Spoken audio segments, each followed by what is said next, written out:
Sangolli Rayanna statue ಇದೆ. ಸಂಗೊಳ್ಳಿ ರಾಯಣ್ಣ ಅಂದ ತಕ್ಷಣ ನಮಗೆಲ್ರಿಗೂ ನೆನಪಾಗೋದು ದರ್ಶನ್ ಅವರೇ. ಸೊ ಅವರನ್ನು ಅಂದರೆ ಎಷ್ಟೋ ಜನ ಇವತ್ತಿಗೂ ಕೂಡ ಆ ಭಾಗದಲ್ಲಿ ಹೋದರೆ ದರ್ಶನ್ ಅವ್ರಿಗೆ ಕೈ ಎತ್ತಿ ಮುಗಿಯುವಂಥದ್ದು, ಇವತ್ತಿಗೂ ಅಭಿಮಾನಿಗಳು ಅಲ್ಲಿ ಬಂದು ಜೈಲ್ ಹತ್ರ ಆಗಿರ್ಬೋದು, ಸ್ಟೇಷನ್ ಹತ್ರ ಆಗಿರ್ಬೋದು, ಒಂದು ಕಣ್ಣೀರು ಹಾಕ್ತಿರೋವಂಥದ್ದು, ಕೊರಗ್ತಿರೋವಂಥದ್ದು. ಸೊ ಇದನ್ನೆಲ್ಲ ನೋಡಿದಾಗ ದರ್ಶನ್ ಅವರು ಈ ರೇಂಜ್ಗೆ ಅಂದರೆ ಒಂದು ರೀತಿ ಅವ್ರನ್ನ ದೇವ್ರ ಥರ ಆರಾಧಿಸ್ತಿದ್ರು. ಅವರು ಈ ಥರ ಒಂದು ಅರೆಸ್ಟ್ ಆಗಿರೋದಾಗಿರ್ಬೋದು, ಕೊಲೆ ಆರೋಪದಲ್ಲಿ ಸಿಲುಕು ಹಾಕ್ಕೊಂಡಿರೋದು, ಇದೆಲ್ಲ ಬೇಕಿತ್ತಾ ದರ್ಶನ್ ಅವ್ರಿಗೆ ಅಂತ ಕೂಡ ಅನಿಸುತ್ತೆ ಸರ್. ಅಂದರೆ ನಮಗೆ ಯಾರು ಬೇಕು ಅಂತ ಮಾಡೋಕ್ಕೆ ಯಾವ ವ್ಯಕ್ತಿನೇ ಆಗಲಿ, ಯಾವುದೇ ವ್ಯಕ್ತಿಗೆ ಒಬ್ಬನ ಸಾಯಿಸಬೇಕು. ಈಗ ಒಂದು ಬೇರೆ ರೌಡಿಸಮ್ ಅದಿದಂದರೆ ಅದೇನೋ ಮಾಡ್ತಾನೆ, ಇದು ಅನ್ನೆಸ್ಪೆಕ್ಟಾಗಿ ಆಗೋಗ್ಬಿಟ್ಟಿದೆ. ಯಾರೇ ವ್ಯಕ್ತಿ ಆಗಲಿ, ಎಂಥವನೇ ಆದ್ರೂ ಒಬ್ಬ ಮನುಷ್ಯನಿಗೆ ಒಬ್ಬ ಸಾಯಿಸೋ ರೈಟ್ಸ್ ಯಾರಿಗೂ ಇಲ್ಲ. ನೀವು ಹೇಳಿದ್ರಿ ಸಂಗೊಳ್ಳಿ ರಾಯಣ್ಣ ಅಂತ, ನಾನು ಅವ್ರದ್ದು 100 ಡೇಸ್ ಆದಮೇಲೆ ಎಲ್ಲ ಊರುಗಳಿಗೂ ಹೋಗಿದ್ದು.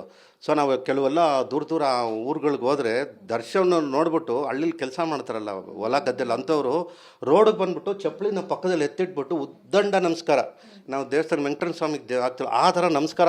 Supriya Kamath poultry feed business ನಲ್ಲಿ ವರ್ಷಕ್ಕೆ 12 ಲಕ್ಷ ಗಳಿಸ್ತಿದ್ದಾರೆ. ನೀವು ಕೂಡ ಅವರಿಂದ ಕಲಿಬೇಕಾ? ಅವ್ರ ಜೊತೆ ವಿಡಿಯೋ ಕಾಲ್ ನಲ್ಲಿ ಮಾತಾಡಬೇಕಾ? ಈಗಲೇ ಫ್ರೀಡಮ್ ಆಪ್ ಡೌನ್ಲೋಡ್ ಮಾಡಿ. ಬಿಟ್ಟು ಹಿಂಗೆ ಹಿಡ್ಕೊಂಡು ನಿಂತಿರೋರು ಲೈನಕ್ಕೆ ಸಿನಿಮಾದಲ್ಲಿ ತೋರಿಸ್ತೀವಿ ಗೊತ್ತರ, ಒಡೆಯ ಬಂದರೆ ಎಲ್ಲರೂ ಹಿಂಗೆ ನಿಂತಿರೋ ಹಂಗೆ ನಿಂತ್ಕೊಂಡಿರೋರು. ಆಮೇಲೆ ಎಷ್ಟು ಜನ ಅಂದರೆ ಅವ್ರನ್ನ ದೇವರು. ಆಮೇಲೆ ಯಾವುದೋ ಸ್ಕೂಲಲ್ಲಿ ನಮ್ಮವನು ಯಾರೋ ಒಬ್ಬ ಇದಾಕಿದ್ದ, ಯಾರೋ ಅವ್ರು ಇಂಟ್ರ್ಯೂಗೆ ಒಂದು ದಿವಸ ಏನೋ ಕೇಳಿದ್ರು, ಯಾರು ಸಂಗೊಳ್ಳಿ ರಾಯಣ್ಣ ಅಂದರೆ ದರ್ಶನ್ ಅಂದ್ಬಿಟ್ರು. ಆ ಹುಡುಗರಿಗೆ ಸಂಗೊಳ್ಳಿ ರಾಯಣ್ಣ ಅಂದ್ರೆ ದರ್ಶನ್ ಅನ್ನೋ ಫೀಲಲ್ಲಿತ್ತು. ಸೊ ಆಡಿಯನ್ಸಲ್ಲಿ ಇವತ್ತು ಆಡಿಯನ್ಸು ಇದ್ರಲ್ಲಿ ನೋಡ್ದೆ ಅಂದರೆ ಯೂತಲ್ಲಿ ನೋಡಿದ್ರೆ ಹೈಯೆಸ್ಟು ಫ್ಯಾನ್ ಫಾಲೋವರ್ಸೇ ದರ್ಶನ್ ಸರ್ಗೆ.